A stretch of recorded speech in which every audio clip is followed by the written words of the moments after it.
The sheer variety of wrestling styles is one of the greatest things about this weird and wacky brand of nonsense we all continue to watch and love. And while I'm all for a nice bit of chain wrestling or some frenzied high flying, I think you, I, and everyone else watching this video can agree that one style of wrestling trumps them all. Big, meaty men slapping meat.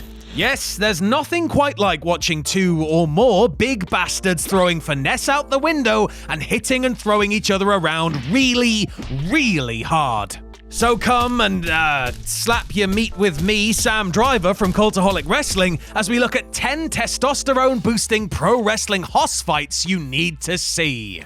Join us! Number 10, Vader vs. The Boss at WCW Spring Stampede 1994. And what better way to kick things off than with an all-time HOSS Hall of Famer in the barrel-chested shape of Vader. The Mastodon had countless epic matches in Japan, including a legendary stiff encounter with Stan Hansen that almost cost him an eye, but fans should certainly not sleep on his WCW work. His series of matches with Sting and Cactus Jack are rightly lauded, but Vader could be counted on to bring the HOSS goodness when matched up with an even bigger beef boy too.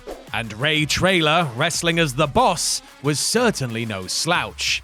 And man, was he big! Wink, wink. Throwing down at the 1994 Spring Stampede pay-per-view, the corn-fed killers were relying on a steady diet of potatoes as they kicked lumps out of one another for the duration of this 9-minute slugfest. A grudge match that actually felt like a grudge match, the surprisingly agile heavyweight hitters held nothing back in a match full of strikes, slams, and suplexes before a bloodied Vader put the Boss away with a meaty moonsault. Was it a tad sloppy at times? Yes. Do I care? Absolutely bloody not. And anyone who does care deserves a swift clubbing forearm to the jaw. Number 9, Kensuke Sasaki vs. Kenta Kobashi at Noah Destiny 2005. During the 90s and into the early 2000s, Kenta Kobashi and Kensuke Sasaki established themselves as certified HOSS warriors in different companies. Kobashi was one of the 4 pillars of All Japan and later jumped to Pro Wrestling Noah, while Sasaki was a top star for rival New Japan.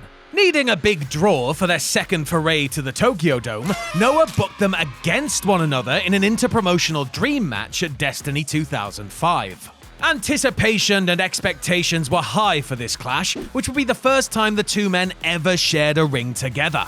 The atmosphere was electric, and Kenta and Kensuke rewarded the fans' enthusiasm by putting on a jaw-dropping display of fire, grit, and determination. And chops. Lots and lots and lots and lots of chops.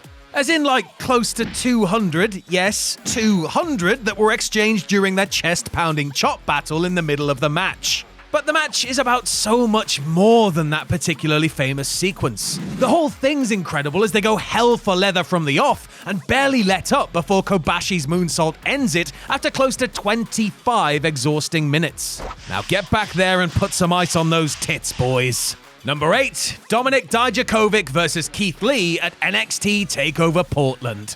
Having electrified crowds for various independent promotions a few years prior, there was hope that Dominic Dijakovic and Keith Lee could recapture the magic when they locked horns over the NXT North American title at TakeOver Portland. And recapture the magic they did, as these two modern-day hosses gave it their all and beat the tar out of each other in a match every bit as good as their prior indie outings. The thing about Lee and Dijak is that though they are more than happy to do typical HOSS stuff like lay in stiff strikes and throw some crunching suplexes, they're also able to incorporate more athletic moves typically used by much smaller performers. And so you've got Lee doing a step-up Hurricanrana, a HOSS-Canrana if you will, and Dijak busting out a Sky Twister press and an audacious springboard flip dive to the outside.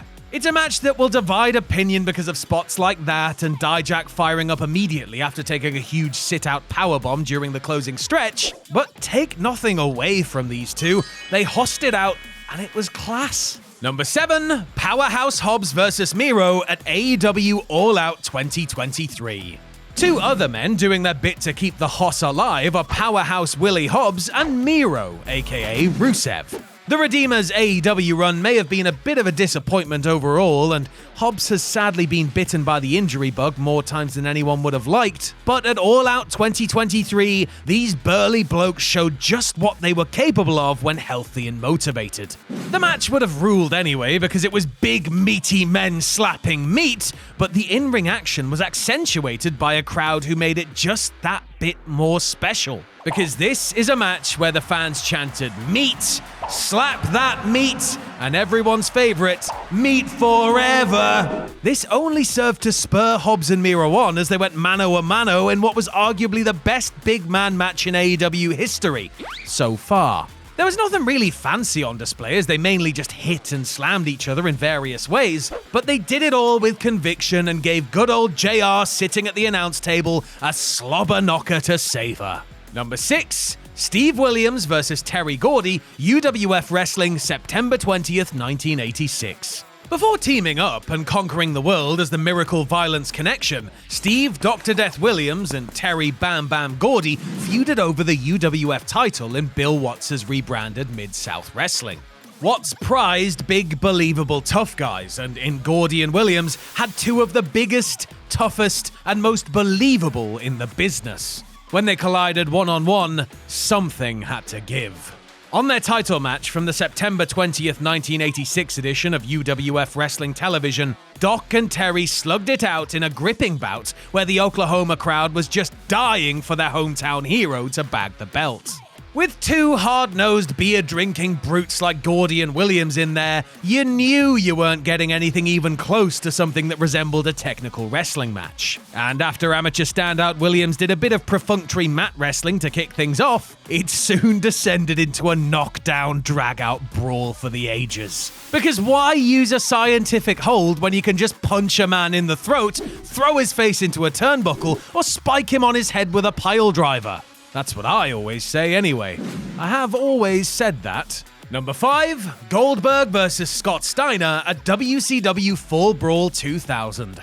There wasn't a whole lot to celebrate about WCW during the promotion's dying days, but the unpredictable antics of Scott Steiner and continued dominance of Goldberg were certainly two of them.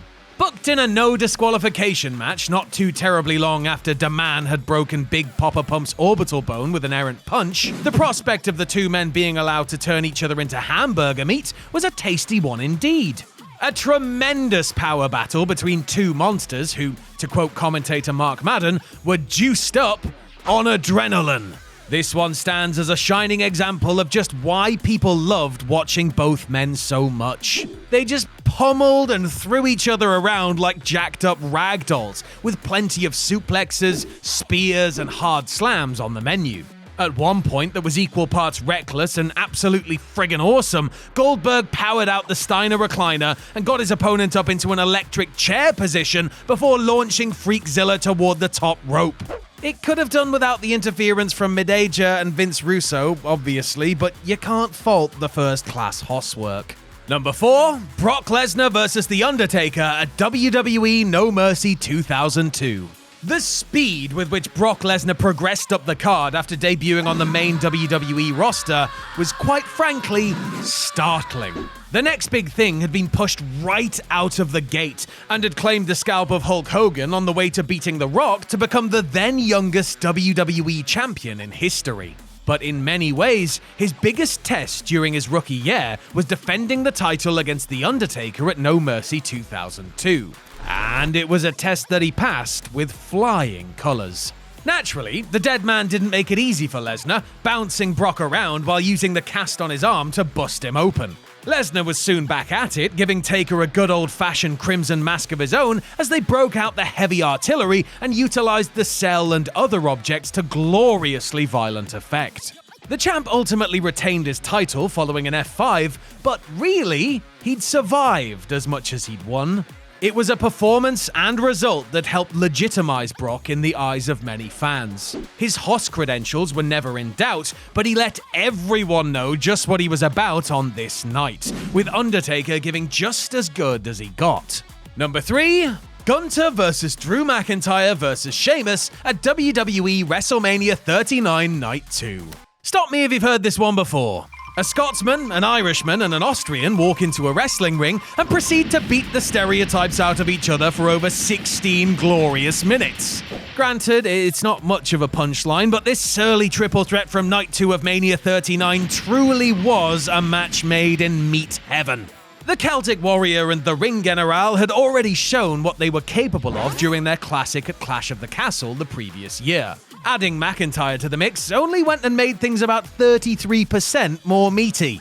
Three of WWE's hardest hitters don't usually need an excuse to start throwing heavy bombs. But with the Intercontinental title on the line and WrestleMania as the setting, it felt as though they were putting just that little bit of extra sauce on things for the night. And we thank them for that, because this was European strong style in all of its glory, playing out before a red-hot crowd that ate every last bit of it up.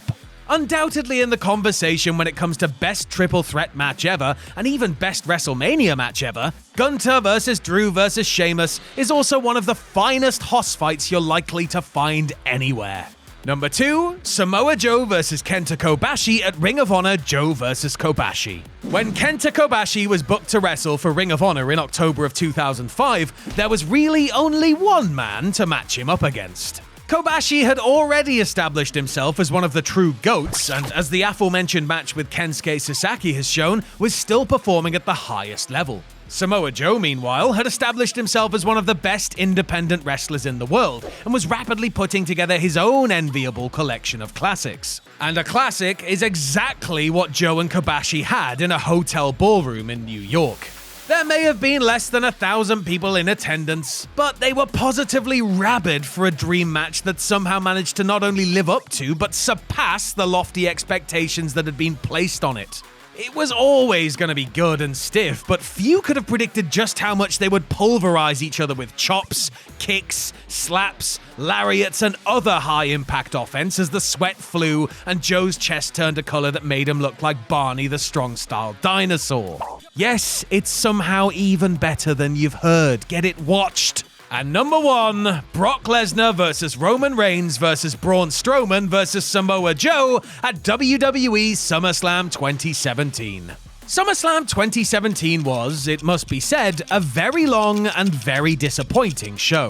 That is, until WWE unleashed 4 behemoths and told them to cause chaos for 20 pulsating minutes, thus saving the day. Because the collective efforts of Lesnar, Reigns, Joe, and Strowman made everyone forget about the hours of dirge that came before it. They didn't hang around, slugging it out from the opening bell and kicking off a HOSS fest that featured all manner of wild and reckless moments. It was a real coming out party for the monster among men too, as Braun really stepped up and showed what a great HOSS he could be if given the opportunity. The first half of the match was especially an incredible spectacle as they gleefully threw heavy shots, broke barricades, and smashed through announce tables. It wasn't quite as manic after Lesnar got stretchered out, but still a damn fine fight, and the closing stretch after Brock had came back out was top-notch. In the end, Lesnar was able to F5 his way to a successful Universal title defense, capping off what had been one of the damnedest train wrecks this HOSS fan had ever seen.